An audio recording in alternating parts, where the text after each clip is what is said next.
비 오는데 오시느라고 수고하셨습니다. 예수님과 제자들이 이제 밀밭 사이로 지나가게 되었는데 배가 고팠던 제자들이 밀 이삭을 잘라 먹었습니다. 그러자 늘 예수님의 행적을 따라다니는 이들이 있었지요. 그들이 바로 바리새인들인데요. 그들이 그냥 그 모습을 보고 그냥 지나칠 수가 없지요. 그래서 예수님께 당장 그 모습을 보고 묻습니다. 당신의 제자들은 어찌 안식일에 하지 말아야 할 일을 하는 것입니까? 라고 항의를 합니다. 그러자 예수님은 마치 그들이 그렇게 말할 줄 알았다는 듯이 제자들에게 밀 잘라먹지 말라 이렇게 제지하시지 아니하시고 그들이 잘 알고 있는 다윗 시대에 있었던 일을 말씀합니다. 성경학자들이니까 성경으로 말씀하시지요. 다윗도 너희가 존경하고 존경하던 왕 다윗도 배고플 때 제사장만 먹는 진설병을 먹지 않았느냐 라고 말씀하십니다. 이렇게 말씀하신 것은 율법, 그래 율법 중요하지. 하나님의 말씀 지켜야 되는 건 당연하지만 그 율법 위에 뭐가 있냐면 사람의 생명이 더 중요하다. 율법이 담고 있는 그 의미, 율법이 말하고자 하는 그 진의, 그것이 더 중요하다라고 말씀하시는 것입니다. 율법 지키지 말라는 말이 아니지요. 그러면서 안식일은 사람을 위해 있는 것이지 안식일을 위해서 사람이 있는 것이 아니라 이렇게 말씀하십니다. 그러니까 사람한테 안식을 하라고 이렇게 주신 안식일을 법으로 굴레를 씌워서 무거운 짐이 되게 해버린 것은 안식하고는 거리가 먼 것이고 그 안식일의 주인은 바로 나이다. 곧 예수님이다 라고 말씀하시고 계셨습니다. 그리고 그렇게 말씀하시고서는 예수님께서는 이제 그곳을 떠나십니다. 그리고 오늘 본문에 회당에 들어가셨습니다. 회당에 들어갔는데 딱 회당 안에 누가 있었냐면 어떤 사람이 있었습니까? 한쪽 손이 마른 사람이 있었습니다. 누가복음에는 오른쪽이라고 이렇게 정확하게 표현을 했는데 오른쪽 손이 마른 사람이 있었습니다. 손 마른 병이 뭘까? 손이 바싹 말랐다는 얘기인가요? 이건 손 마른 병은 후천적인 병으로 발병했어요. 그러니까 뭐 사고나 뭐 이런 질병 때문에 생긴 후천적으로 발생한 병인데 그 점차적으로 손을 마비시키는 그런 병을 말하는데요. 그 당시에는 불치병, 치료가 안 되는 불치병이었습니다. 치료가 불가능한 병이었습니다. 이때 사람들이 예수님을 딱 주시하고 봅니다. 이 사람들은 어떤 사람들일 것 같습니까? 그러니까 누가복음에는 정확하게 누구라고 기록을 했는데 이 마가복음에는 사람들이라고 이렇게 기록하고 있네요. 누가복음을 그래서 찾아봤더니 이 사람들이 누구인지가 기록되어 있습니다. 서기관과 6장 7절에 보니까 서기관과 바리새인들이 예수를 고발할 증거를 찾으려 하여 안식일에 병을 고치는가 엿보니라고 했습니다. 그들은 회당 안에 이제 오른손이 구부러진 환자가 앉아 있는 것을 보고 안식일인데 저 예수가 이 사람 병을 고치는지 안 고치는지 주시하고 있었던 것입니다. 아까 제자들이 밀밭 사이에서 밀을 추수해서 먹은 것도 지금 염두에 두고 너무 지금 불편하죠. 그 사람들 지금 안식일을 어겼잖아요. 안식일법을 어긴 것인데 그때는 뭐 다윗이 진설병을 먹었다고 하면서 성경을 들이대니까 이들이 암수리 못했잖아요. 그냥 넘어갔고 왔는데 제자들을 두둔하는 발언을 예수님이 한 것 같은데 이번에는 또 예수님이 어찌하는가 봐서 이제 저 꼬투리 잡아서 이제 고발하려는 의도로 주시하고 있는 것이죠. 예수님께서 이들의 생각을 다 아셨습니다. 근데 어떤 사람이 트집 잡아서 자신을 대적하려고 하는 사람 앞에서 어떤 것을 한다는 것은 결코 쉬운 일이 아닙니다. 여기 강다스항에 올라와서 또는 가르치는 자가 이렇게 아래를 내려다 봤을 때 이렇게 듣는 자가 눈을 뚫어지게 불만이 가득한 표정으로 뚫어지게 보고 있으면 부담스러워서 괜히 쫄리는 것이거든요. 결코 그렇게 자기를 거부하는 자들이 지금 더군다나 고발해서 고발하려고 그렇게 하는 자들 앞에서 어떤 일을 행한다는 것은 결국 쉽지가 않습니다. 저는 눈빛만 달라져도 표정만 달라져도 참 위축이 되는 사람으로서 말입니다. 그렇죠? 표정만 달라져도 위축이 되지요. 보통 내공이 아니면 힘이 드는 일이지요. 그럼에도 불구하고 오늘 주님은 어떻게 하십니까? 손마른 사람을 향해서 이렇게 말씀하십니다. 일어나서 사람들 앞에 나와서 한가운데 서시오. 이렇게 말합니다. 그리고 사람들을 향해서 이렇게 묻습니다. 예수님이 그 손마른 사람 병자를 일으켜 세우고 사람 가운데 이렇게 세우고서는 또 그 사람들을 향해서는 이렇게 말해요. 여러분, 안식일에 선을 행하는 것이 옳습니까? 악을 행하는 것이 옳습니까? 생명을 구하는 것이 옳습니까? 아니면 죽이는 것이 옳습니까? 여러분 어떻게 생각하세요? 이거 항상 예수님이 대화법입니다. 항상 되물으셨어요. 너는 어떻게 생각하느냐? 우리나라 사람들은 이 질문하는 거, 그죠? 참 힘들어해요. 뭘 질문하고 답하는 거, 이런 거에 익숙하지 않아서 뭘 물으면 굉장히 부담스러워합니다. 저도 이제 학교에서 강의를 할 때 질문을 몇 번 했더니 질문 안 했었으면 좋겠다고 항의가 오더라고요. 질문하는 이유는 왜 질문을 합니까? 우리는 늘 정해진 답, 주입된 그 답만을 암기하고 그 답만을 얘기한다고 하는 강박관념이 있어요. 그런데 질문하는 것은 틀려도 괜찮아요. 정답을 말하라고 질문하는 건 아니거든요. 그 문제에 대해서 좀 생각을 하라고 질문을 하는 겁니다. 오늘 예수님께서 이렇게 늘 대화법이 이러셨어요. 그래서 선행학습을 우리나라는 늘 하지요. 그래서 미리 학교 가기 전에 요즘에는 유치원 때부터 몇 가지 학원을 다닌다고 해요. 이미 다 한글도 곱셈도 다 떼서 가는 것 같습니다. 그러니까 학교에 가서 질문할 것이 다 달달달 알고 가서 할 것도 없고 재미도 없는 것이죠. 그래서 독일이라는 나라에서는 이 선행학습을 하지 않는다고 합니다. 못하게 교육적인 제도가 그렇다는 거죠. 왜요? 학생들 하여금 질문해야 되는데 그 질문할 권리를 빼앗아 버리는 거예요. 미리 공부해가지고 모르는 거 질문하고 틀려도 괜찮아. 자유롭게 질문하고 답하고 이렇게 해야 되는데 그것이 결국 교육에 좋은 효과를 얻지 못하니까 바꾼 것이죠. 질문하시고 그리고 그 질문에 대해서 현실에 부딪히게 그렇게 질문을 주님이 하시는 것이죠. 너는 어떻게 생각하는지 물으시면서 자신의 내면을 보도록 하시는 것입니다. 그 자신의 내면을 들여다보고 깨닫고 또 회개할 것이 있으면 회개할 수 있도록 그 시간적인 여유도 제공해 주시는 여러 가지 뜻이 있는 것이죠. 근데 너희는 어떻게 생각하느냐 질문했던 이 예수님에 대한 말씀에 대한 이들의 반응이 참 흥미롭다고 생각이 됩니다. 잠잠하거늘 그렇게 말도 잘하던 이들이 잠잠하거늘 그럽니다. 아무 소리도 못합니다. 예수님의 질문의 의도를 잘 알아들었겠습니까? 안 들었겠습니까?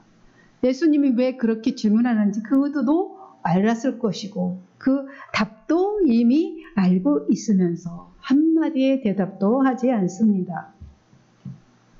예수님의 질문은 뭡니까? 의도가. 그래 너희들 질문은요 뭐예요? 충분한 여건과 능력이 있지 않느냐. 그렇죠? 나는 예수님은 능력이 있으시잖아요. 병자 살릴 능력이고 죽은 자도 살릴 능력이 있는데도 불구하고 그를 구제하지도 사랑을 베풀지도 않는 것은 본래 진리에 너희들 진리 말씀 계명 율법 하는데 그 본질을 벗어난다. 그 자체가 그렇게 하지 않는 것 자체가 되려 죄다라고 말씀하시는 것이죠. 그들이 잠잠했다는 것은 뭡니까? 그 말씀이 부딪혀 왔음에도 불구하고 잠잠했어요. 그러니까 예수님의 말씀이 인정하지도 않고 받아들이지도 않는 태도인 것이죠. 한마디로 예수님의 그 말씀을, 그 질문을 그냥 무시한 그런 태도인 겁니다. 예수님께서도 끝까지 그렇게 하셨는데도 끝까지 불신하던 그들을 보시고 마음이 상했을까요? 안 상했을까요? 예수님도 인성을 가지신 분이 마음이 상하셨습니다. 그러나 하나님의 말씀과 율법을 따른다는 자들을 그들이 오히려 진리를 해방하고 멸시하는 그들, 그 무지한 그들을 주님은 긍휼하게 여기셨습니다. 안타까운 마음으로 그들을 둘러보시고 그 완악함을 탄식하셨다 하십니다. 그리고 손 마른 사람에게 말씀하십니다. 당신 손을 좀 내미시오. 그 사람이 구부러졌던 그 손을 이렇게 내밀자 펴자 그 손이 이렇게 완전히 펴져서 회복이 되었습니다. 불치병이 치유된 것이죠. 기적이 일어난 것입니다. 이는 평생 그 병 때문에 오른손을 쓰지 못하니 평생 일을 해서 먹고 살 수도 없었을 테니까 얼마나 그 인생이 어두운 그늘에서 평생을 우울하게 살아가야 될 인생이었겠습니까? 그런데 오늘 예수님을 만나서 오늘 그 인생이 새로운 인생으로 지금 탈바꿈되어지는 그런 기적이 일어나게 된 것입니다. 이거는 온 교인이 축하해야 될 일 아닙니까? 그죠? 죽게 됐던 자가 정말 그 인생이 처절하게 비참했던 자가 교회 안에서 치유가 됐어요. 그럼 온 교회가 축하할 일이죠. 그런데 바리새인들은 어떻게 행동합니까? 오늘 6절을 보니까 바리새인들이 나가서 곧 헤롯 왕과 함께 어떻게 하여 예수를 죽일까 의논하니라. 환자가 지금 치유돼서 새 생명 얻은 것은 관심도 없습니다. 특별만 내일 아니에요. 그죠? 내일 아니야. 관심이 없어요. 근데 예수님이 안식일을 어긴 것에 대한 초점을 맞추고 해서는 안 될 짓을 한 저자를 지금 걸어서 고발해서 죽여야겠다. 이런 생각밖에 없는 거죠. 율법이 지금 하나님의 주신 그 계명 지키는 것이 중요하지. 저 사람이 지금 인생이 바뀌어서 새로운 인생 사는 거, 고침받은 거 중요하지 않습니다. 그들에게는. 그래서 그들은 곧바로 헤롯 땅을 찾아가서는 어떻게 하면 예수님을 죽일까 의논합니다. 헤롯 땅은 어떤 사람들입니까? 당시 여러 당파 중에 하나예요. 헤롯 땅이 당파가 많았죠. 바리새파, 그죠? 사두개파, 에세네파, 젤롯 땅, 열심당이라고. 그리고 헤롯 땅이 있습니다. 당파가 이렇게 많다는 거는 뭘 뜻해요? 사회적으로 얼마나 어지럽고 혼란스러웠는지 참으로 암울한 시대였던 것을 짐작하게 하는 것이죠. 헤롯 땅은 종교 집단이라기보다는 헤롯 왕조를 옹호하고 따르고 로마법을 지지하는 유대인들입니다. 그래서 메시아 운동을 반대하는 종파로서 친로마파 정치적 집단이지요. 이게 바로 헤롯 땅입니다. 따라서 이 바리새파는 또 뭡니까?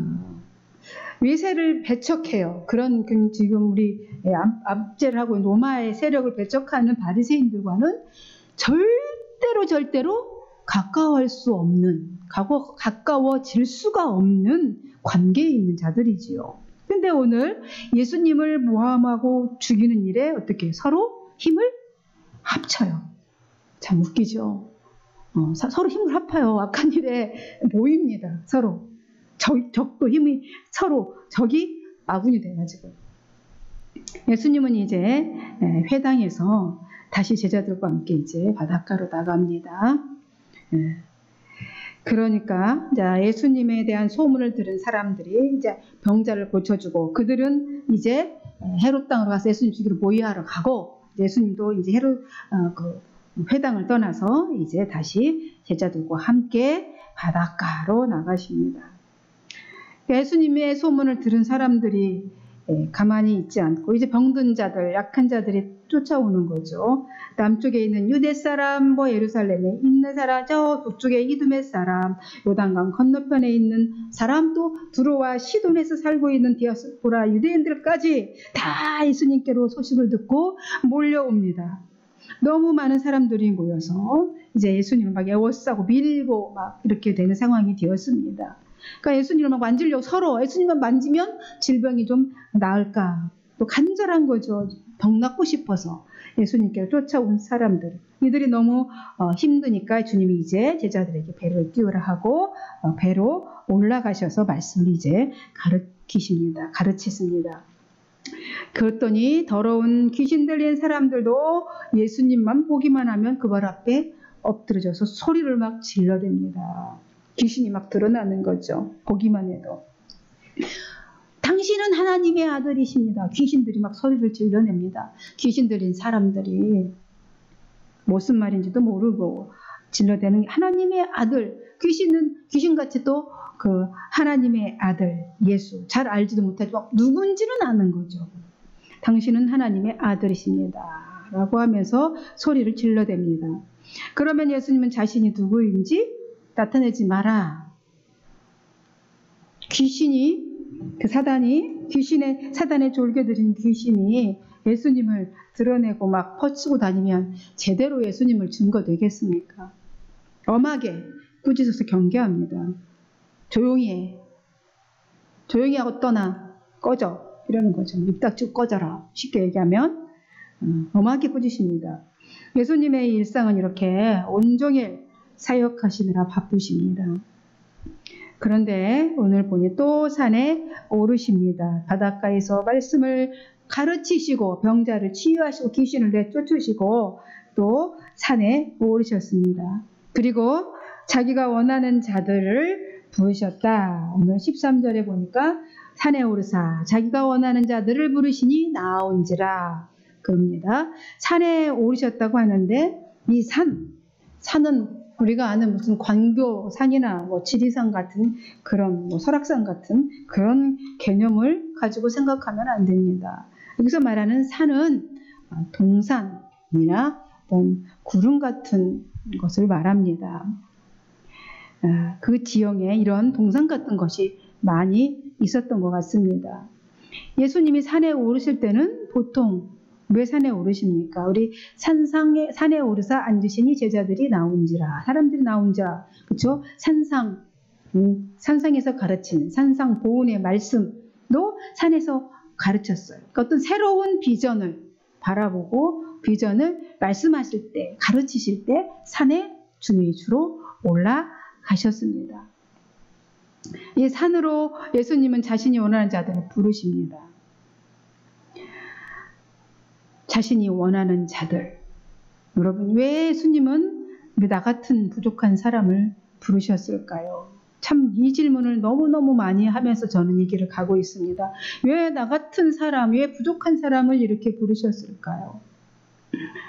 또 여러분은 왜 부르셨을까요? 어떤 조건에 부합해서일까요? 하나님의 조건에 온전한 사람은 없습니다. 그저 오늘 보니 하나님이 원하는 자들을 부르셨다. 근데 이유가 없습니다. 그냥 하나님이 마음에 드는 사람, 하나님의 기쁘신 뜻대로, 그분의 뜻대로 부르신 것입니다. 굳이 자격을 말한다고 한다면 주님의 마음에 드는 사람, 하나님의 뜻에 전적으로 순종할 자세가 되어 있는 사람을 부르신 것이지요. 그렇다면 부름을 받았다. 부름 받아서 이 자리에 앉아서 하나님의 말씀을 듣고 있는 부름받은 자라고 한다면 그럼 우리 부름받은 자들은 어떻게 살아야 합니까? 내 뜻대로, 나의 계획대로, 나의 비전대로 그렇게 살아야 되는 것일까요? 아닙니다. 그죠? 그분이 부르신 대로, 그분이 부르시는 대로, 그분이 원하는 대로 삶을 살아야 맞는 것입니다. 그죠? 그것이 정답인 것이죠. 오늘 말씀의 묵상 포인트입니다. 나는 부르시니가 원하는 대로 살아가고 있는가? 한 주간 이 물음을 가지고 한 주간 동안 묵상하시기 바랍니다. 13절의 두 단어를 오늘 보면서 유념해서 살펴봅니다. 부르시니. 예수님은 제자를 부르실 때에 어떻게 부르셨습니까? 그들의 삶의 현장으로 찾아가셨습니다. 찾아가셨어요. 여러분이 주님을 스스로 막 예수님 찾아서 온 것이 아니고 주님이 여러분의 삶의 현장으로 찾아가셨다는 말입니다. 이 세상의 종교는 인간이 신에게 잘 보이려고 신에게로 복채 들고 찾아갑니다. 그죠? 예물 들고 찾아가요. 그러나 하나님은 인간을 찾아오십니다. 아브라함을 찾아오셨어요. 아브라함아, 아브라함아. 그리고 여기서 나온지라 그랬어요. 나온지라. 주님은 직접 제자들을 찾아가셨어요. 그래서 찾아가셔서 나를 따르라. 그러니 자기 삶의 현장에 모든 것들을 주님 앞에 다 내려놓고 주님을 따라 온 자들이 제자들이죠. 제자들을 찾아가셨었어요. 강압적으로. 근데 이 제자들을 너 따라와. 너 안 따라오면 너 있는 거 다 압수할 거야. 뭐 이렇게 하시지 않았어요. 억지로 제자를 삼지 않으셨습니다. 절대적인 능력을 가졌기 때문에 그 강한 어떤 능력을 보여서 뭐 두려움을 준다든가 이렇게 할 수도 있겠죠. 그러나 그들이 정말 자원하는 마음으로 따라오도록 하셨다는 것입니다. 그들이 나아온지라 이렇게 말씀하셨어요. 주님은 산에 오르시더니 당신이 원하는 사람들을 불러 이렇게 모으셨고 그들은 모두 몇 명? 12명이었다라고 합니다. 왜 12명이었을까요? 히브리인들에게 숫자는 큰 의미가 있습니다. 7이라는 숫자가 완전수예요. 12는 7이라는 숫자도 완전수죠. 3, 하늘의 수 3, 성부, 성자, 성령 3, 땅의 수, 동서남북 4, 더하기 하면 7. 그래서 땅과 하늘 완전수. 그 다음에 똑같이 하늘과 땅 곱해서 12. 3, 4, 12 완전수입니다. 그리고 12 곱하기 12 또 곱하기 1000. 그래서 14만 4천. 또 완전수. 많은 수를 의미합니다. 12는 완전수입니다. 이스라엘은 12지파 공동체이죠. 따라서 12명을 선택했다는 것은 이스라엘을 선택했다라는 의미이지요. 또 뿐만 아니라 모든 사람에게 복음이 전파된다는 의미이기도 합니다. 완전수. 많은 완전한 복음에 들어가는 모든 구원받을 자의 완전한 수를 얘기하는 거죠. 그리고 산에 모인 것은요. 에푸도 산은 아까도 말씀드렸듯이 어떤 곳이었냐면 예수님이 새 비전을 말씀하실 때 가르치실 때 산에 오르셨는데 이 에푸터 이 하나님의 종들을 연단시키실 때도 어디에 모세도 산으로 불러 부르셨죠.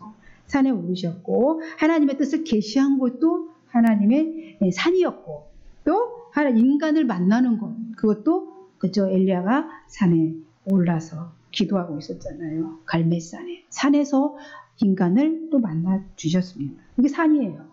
이제 주님은 그들을 왜 부르셨는지 그 이유를 말씀하십니다. 14절, 15절에 같이 한번 읽어볼까요?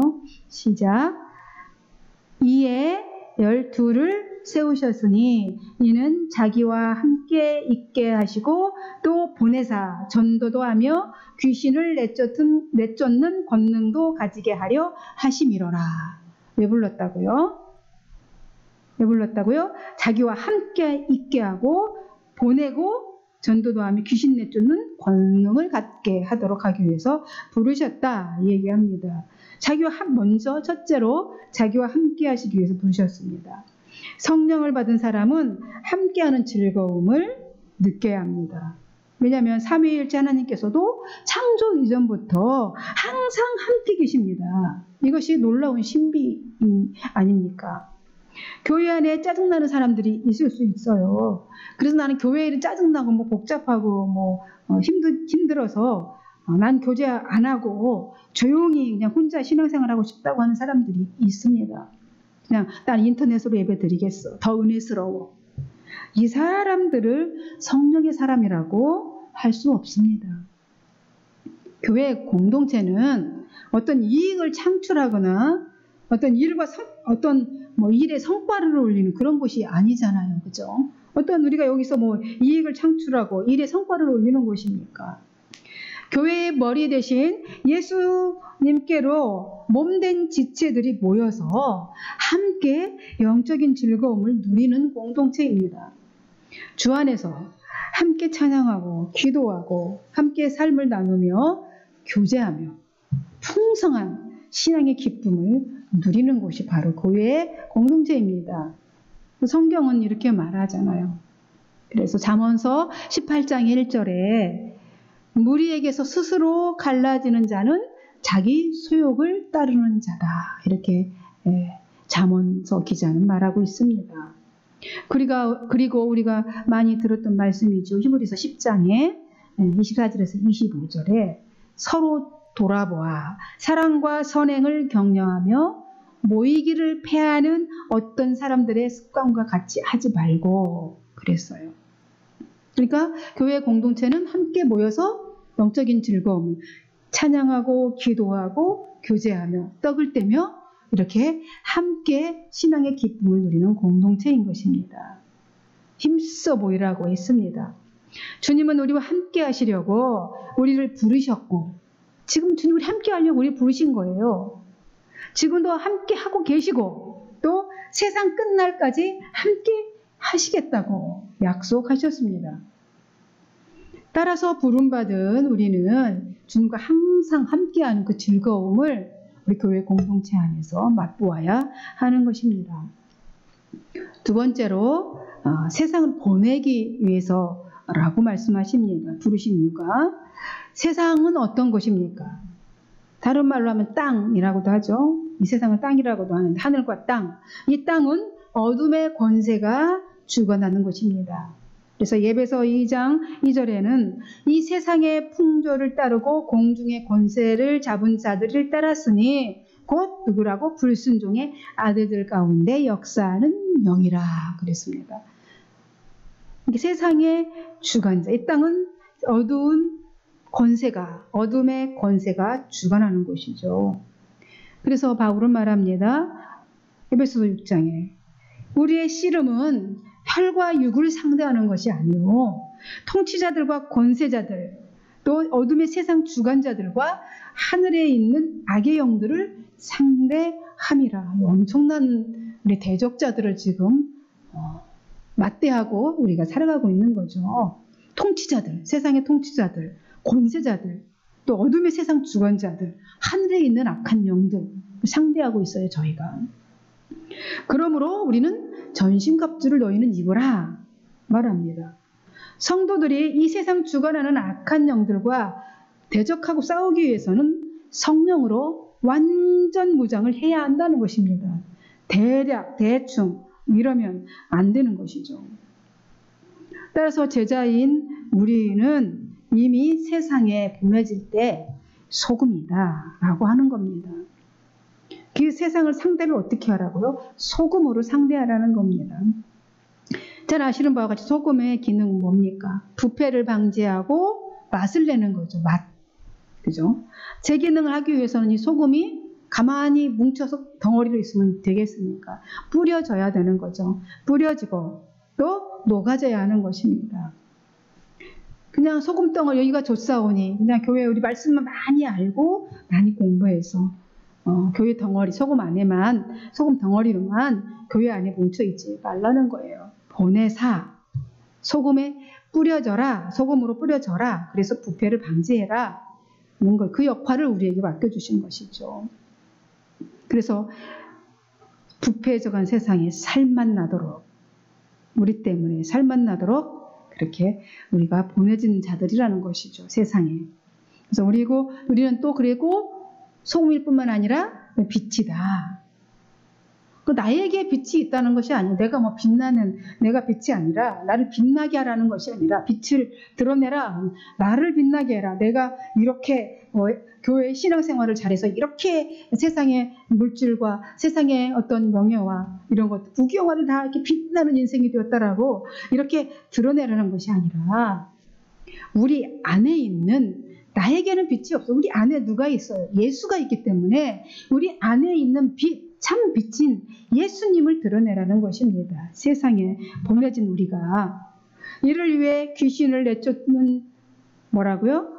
권능을 부여줬다는 거예요. 귀신을 내쫓을 수 있는 그 어둠의 영들을 내쫓는 권능도 부여해줬다. 세상에 우리가 보내질 때 소금이고 빛이고 우리가 그렇게 사라질 때 또 우리 안에서 어둠의 영, 귀신을 쫓는 권능을 부여해 줘서 내쫓을 수 있도록 해 주셨다는 것입니다. 그러면 저절로 전도가 되겠죠. 굳이 애쓰고 하지 않아도 내가 그렇게 살면 그 나의 삶의 그 모습을 보고 주님을 보고 주님께로 돌아오게 되어 있는 거죠. 제자로 부름받고 그 뜻에 순종하기로 했다면 이렇게 주님과 함께 하면서 자신을 녹여내는 이타적인 삶을 살면서 주님의 빛을 드러내라는 말씀을 하시기 위해서 오늘 산에 제자들을 부르셨습니다. 귀신을 쫓아낼 권세를 갖고 영혼을 살려내고 부패한 세상의 소금처럼 자신을 뿌리고 녹여서 살만 나도록 하고 내 안에 계신 복음의 빛을 삶을 통해서 드러내도록 하라는 것입니다. 그래서 하나님의 나라를 세우는 이 땅 가운데 하나님의 나라를 세우는 전략은 바로 누구다? 사람이다. 나다. 하나님의 전략은 바로 여러분입니다. 하나님 나라를 세우고자 하는 하나님의 전략, 엄청난 그 전략은 바로 바로 여러분인 것입니다. 예수님께서 산에 오르셔서 12명의 제자를 부르시고 세우신 이유가 바로 이 전략을 말씀하시고 그 사명을 맡기기 위해서인 것입니다. 12명의 제자 이름 그러면서 쭉 밝혀줍니다. 12명의 제자 한번 읽어볼까요? 그냥 16절에서 19절 12명의 제자 대단한 사람들입니다. 한번 읽어봅시다. 시작 16절부터 19절까지 이 12를 세우셨으니 시몬에게는 베드로란 이름을 더하셨고 또 세베대의 아들 야고보와 야고보의 형제 요한이니 이 둘에게는 보아너게 곧 우레의 아들이란 이름을 더하셨으며 또 안드레와 빌립과 바돌로메와 마테와 도마와 알페오의 아들 야고보와 및 다데오와 가나나인 시몬이며 또 가룟 요단이 이는 예수를 판자더라. 네. 예수께 여러분 이제 말씀을 맺습니다. 예수님께로 가면 육신의 질병이 고침받습니다. 오늘 말씀이 그거를 우리에게 증거하고 있습니다. 예수님께로 가면 귀신에 사로잡혔던 정신의 질병이 떠나갑니다. 예수님께로 가면 나와 함께 하시며 나를 통해 일하시는 하나님의 영광을 얻습니다. 여러분, 따라서 우리 삶의 모든 문제의 해결자는 오늘 예수 그리스도이십니다. 나의 소원은 바로 모든 사람이 예수님께 나와서 이런 축복을 받는 것입니다. 여러분을 예수님께로 초대합니다. 아멘으로 화답하시고 나오시기를 바랍니다. 예수님 잘 믿으십시오. 기도하겠습니다. 하나님 감사합니다. 오늘 하나님께서 예수님께로 나오면 오늘 말씀을 통해서 예수님께로 나오면 어떠한 일들이 있게 되는지를 오늘 말씀을 통해서 살펴보았습니다. 모든 인생의 답이 예수 그리스도인 것을 다시 한번 깨닫게 되었습니다.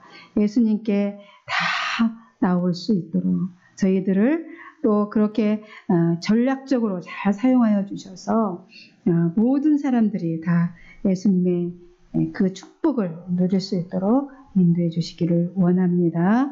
오늘도 하나님 함께 하심을 감사드리고 오직 하나님께만 영광 되기를 원하며 그리스도이신 예수님의 이름으로 기도하옵나이다. 아멘.